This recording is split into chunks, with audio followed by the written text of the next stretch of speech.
Nearly a year and a half ago, Nebraska suffered one of its worst natural disasters as massive floods took their toll on many communities across the state. The city of Niobrara in Knox County was one of the areas hit the hardest as floodwaters completely wiped away one of the main bridges into town. A major reconstruction project was put into motion, and now the Mormon Canal Bridge has been completely rebuilt months ahead of schedule. A ceremony was held to dedicate the new bridge on Tuesday, where state officials reflected on the 2019 floods and the hardships the Niobrara community faced. I still remember seeing that video of the Mormon Canal Bridge floating downstream. It was just unbelievable.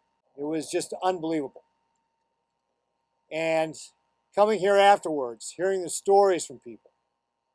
And of course, as the mayor was talking about, the long commutes, the hardship that disaster brought to this community. That few day stretch in March, we had 3,300 miles of our state highways closed at one point. Fully a third of all of our state highways were closed. 27 bridges across the state of Nebraska were out.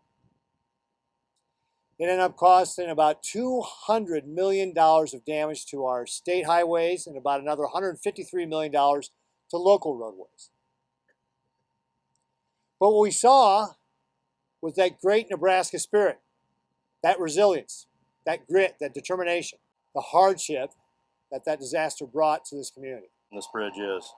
As we think back to the flood in March when it occurred, I don't think any of us could ever imagine destruction that this flood caused, not only in the local community, but all the surrounding area as well. The community of Niobrara and its businesses really rely heavily on tourism, recreation, and including the Niobrara State Park right over here. It's a very scenic area, a lot of history, really rely heavily on tourism, recreation. It attracts several visitors who travel through our community, whether it's for camping, fishing, hunting, any outdoor recreation. The dollars that are spent here in this community make a very huge impact. And when that bridge was destroyed, our local economy, it felt it. I remember shortly after the flood coming up here and spending an afternoon with the community. We did a few meetings across the state, but that is one of the more memorable days of my time here in Nebraska because of the exchange of concern, the exchange of hugs and tears that day between our team and the people in the town, in the community, to hear the hardships that the lack of the bridge being out was causing.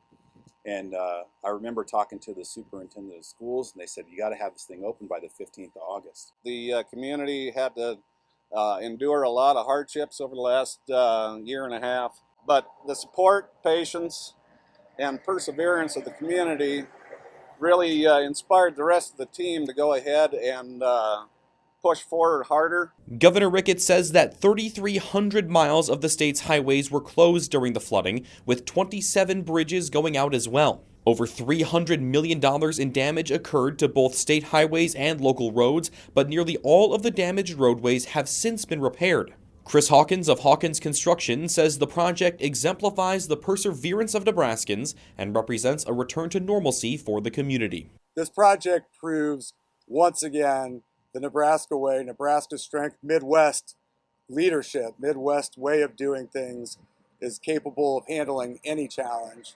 And as we face a tough world, I think we should take stock of that and hold that in our hearts. Reporting in Niobrara, I'm Alex Loroff, News Channel Nebraska.